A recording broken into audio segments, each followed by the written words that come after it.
Ancient and classical foundations. When we talk about the birth of literature, we're really talking about humanity's first attempt to make sense of the world.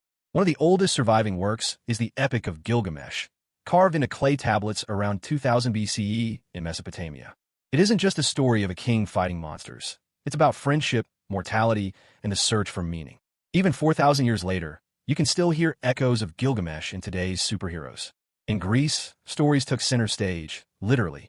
Homer's Iliad and Odyssey, performed aloud centuries before being written down, gave us war, loss, and extraordinary journeys. These weren't just tales for entertainment. They taught values like loyalty, courage, and respect for the gods. By the 5th century BCE, theater became civic education. Tragedians like Sophocles and Euripides staged dramas that forced whole cities to ask moral questions in public. Imagine tens of thousands gathering in Athens, not for Netflix, but to cry and debate together after a play. Rome inherited these traditions and pushed them further. Virgil's Aeneid became the national epic, linking Rome's empire directly to the destiny of Troy. Ovid's Metamorphoses retold myths so brilliantly that Renaissance artists used his verses as creative fuel more than 1,000 years later. So why does this matter? Because this early literature created the blueprint of stories we still use. The hero's journey, the tragic flaw, the warning parable. They explained the cosmos when science was young, gave divine order to kingdoms, and taught ordinary people how to live. Every novel, film, or comic today, whether it's Shakespeare or Marvel, still borrows from these ancient foundations. Medieval and early Renaissance. After the fall of Rome, Europe entered what we call the medieval world, and literature took on a very different job, guiding souls and shaping faith. For centuries, most writing was connected to religion, moral allegories, saints' lives, and sermons. But it wasn't all solemn. In England, Beowulf gave us a fire-breathing dragon and a hero wrestling monsters, mixing warrior courage with Christian symbolism. Across Europe, tales like King Arthur and the Knights of Camelot spread ideals of honor, chivalry, and forbidden love. These courtly romances were basically the blockbuster sagas of their time. One giant of the Middle Ages was Dante Alighieri. His Divine Comedy, written in the early 1300s, takes us through hell, purgatory, and paradise. It wasn't just poetry. It was a map of medieval spirituality, showing how every human choice connected to eternal fate. It's still considered one of the most ambitious works ever written in any language. Then, around the 14th century, something changed: the early Renaissance. Thinkers began looking back to the classical world, hungry for human experience beyond purely religious themes. Petrarch, often called the father of humanism, wrote sonnets of love and inner conflict, proving poetry could explore the individual soul. Geoffrey Chaucer, in the Canterbury Tales, captured everyday people, pilgrims, tradesmen, even drunk storytellers, revealing humor, flaws, and very human desires. This transition matters. Literature was shifting from heaven to earth, from the salvation of the spirit to the complexity of human life. The Middle Ages gave us allegory and knightly fantasy. The Renaissance lit the spark of humanism that would soon transform art, science, and storytelling forever. High Renaissance. By the late 15th and 16th centuries, the Renaissance was in full bloom, and literature reached dazzling new heights. The focus shifted fully onto human experience, our passions, flaws, and imagination, celebrated with artistry as bold as the paintings of Michelangelo or the science of Galileo. At the very center of this explosion was William Shakespeare. Between 1590 and 1613, he wrote 39 plays and 154 sonnets, works performed for both the English court and the common crowd at the Globe Theatre. From Hamlet's struggle with conscience to Othello's jealousy and King Lear's descent into madness, Shakespeare gave us the raw psychology of human beings. Even today, his phrases account for thousands of everyday English expressions, proof of his enduring imprint on language itself. Meanwhile, in Spain, Miguel de Cervantes was reshaping literature with Don Quixote, 1605 and 1615. Often called the first modern novel, it mixed comedy, social satire, and a deep look into idealism versus reality. Don Quixote tilting at windmills isn't just a scene. It's a cultural metaphor for battling impossible dreams. And in England, the 17th century brought John Milton's Paradise Lost, an epic poem retelling the fall of man, with Satan as one of the most complex characters in all of Western literature. Milton merged classical epic style with Christian theology and sharp political undertones, crafting a story both grand and deeply provocative. This era wasn't just about entertainment. It was about wrestling with philosophy, society, and morality through art. The High Renaissance proved literature could be popular, poetic, and profound all at once, shaping storytelling for centuries to come. Enlightenment and satirical firepower. By the 17th and 18th centuries, literature became a weapon sharpened by reason. This was the age of enlightenment, when writers turned away from blind faith and toward science, human rights, and logic. They asked dangerous questions. What if kings don't rule by divine right? What if religion is not the final authority? And most importantly, can words reshape entire societies? John Locke laid the groundwork for modern democracy by writing about liberty, consent, and the natural rights of people. His essays didn't stay on paper. They fueled revolutions in both America and France. But pure philosophy wasn't enough. Satire took the stage. Voltaire, perhaps the loudest public voice of the era, used biting wit to attack intolerance and tyranny. His satirical novel Candide mocked both blind optimism and corrupt authority, slipping truth under the disguise of humor. Across the Channel, Jonathan Swift wielded irony like a blade. In A Modest Proposal, his suggestion that the poor sell their children as food was shocking satire, forcing readers to confront the brutality of British policy in Ireland. It was outrageous, yes, but unforgettable.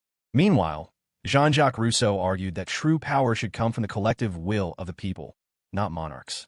His ideas shook thrones across Europe.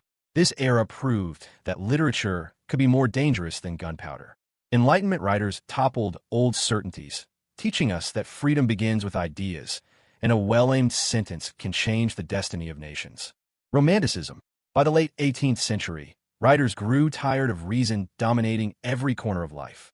The Enlightenment had given us facts and logic, but now literature craved feeling. This was the Romantic era, a rebellion in verse and prose, fueled by emotion, imagination, and the wild power of nature. William Wordsworth led the way by celebrating ordinary life and natural landscapes. For him, a walk by a lake could be as meaningful as any grand philosophy. His poetry transformed everyday experiences into moments of wonder. Others took the movement darker and more dramatic. Lord Byron, scandalous in both writing and lifestyle, gave us heroes who were brooding, rebellious, and deeply flawed. The first anti-heroes of modern literature. Percy Bysshe Shelley infused his radical politics into lyrics that demanded freedom and change.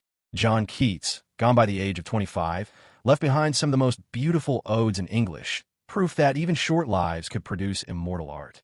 And then came Mary Shelley, who at only 18 wrote Frankenstein. It wasn't just a gothic horror story about a monster. It raised questions about science, responsibility, and what it means to be human. Many consider it the first true science fiction novel. Romanticism mattered because it reminded the world that humans aren't machines. We dream, we rage, we love, and we hurt.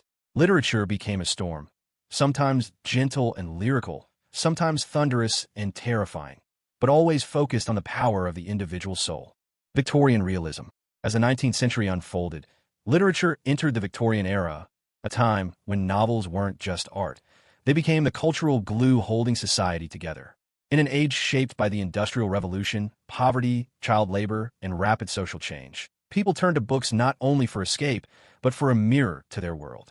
Charles Dickens dominated with serialized novels published chapter by chapter, almost like the Netflix episodes of his day. Crowds lined up to get the next installment of Oliver Twist or Bleak House. Dickens mixed humor with biting portraits of injustice, turning storytelling into social activism. Alongside him, George Eliot, the pen name of Mary and Evans, brought psychological depth to ordinary lives. In novels like Middlemarch, she showed that everyday choices were just as dramatic and meaningful as epic battles. The Bronte sisters, Charlotte, Emily, and Anne, added passion and intensity.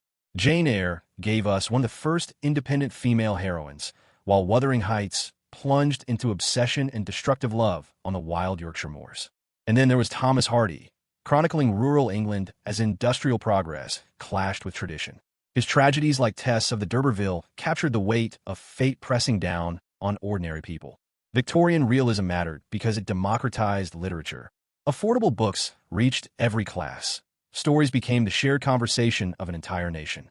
For the first time, novels weren't just entertainment for elites. They were mass read, mass felt, shaping moral debates, and connecting millions through the power of shared imagination. Modernism and postmodernism.